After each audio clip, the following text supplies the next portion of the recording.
maintenant, on va parler de la loi des sinus. Donc, lorsqu'on cherche la longueur ou l'angle d'un triangle qui n'est pas rectangle. Donc, pour SOHCAHTOA, on parlait juste des triangles rectangles qui ont un angle de 90 degrés. Maintenant, on peut utiliser la loi des sinus quand on n'a pas un triangle rectangle. Okay? Donc, la loi des sinus permet de déterminer une longueur d'un côté inconnu quand on connaît la mesure de deux angles et la longueur d'un autre côté. Okay? Ou détermine une mesure d'angle inconnu quand on connaît la longueur de deux côtés et la mesure de l'angle opposé de ce côté-là. Okay? Donc, si on regarde la formule, on a le triangle ABC. Okay?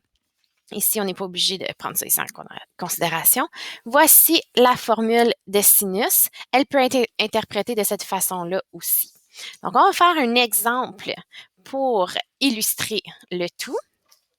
Donc, si on regarde le triangle ABC, premièrement, on est capable de déterminer la mesure de C, mais dans le fond, ici, on veut la longueur de mon côté A. Okay? Donc, ça, c'est mon angle A. Mon côté A est ici. Mon angle C est ici, donc mon côté C et mon côté B. Donc, si j'utilise la loi des sinus, moi, je cherche un côté A. Donc, je vais prendre cette formule ici parce que mon A est au numérateur. Si je cherchais un angle, j'aurais pris cette formule-là parce que le sin d'un angle est au numérateur. Donc, je prends la formule ici, A sur sin de mon angle A égale B sur mon sin de B. Okay?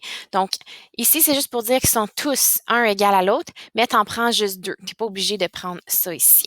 Okay? Donc, on va remplacer mes données. Mon A, c'est qu'est-ce que je cherche, fait que je ne le connais pas.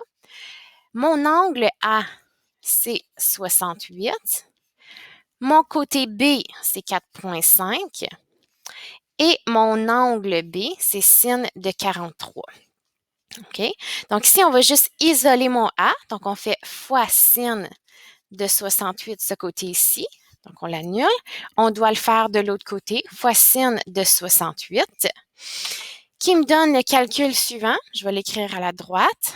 A égale 4,5 multiplié avec sin de 68 divisé par sin de 43.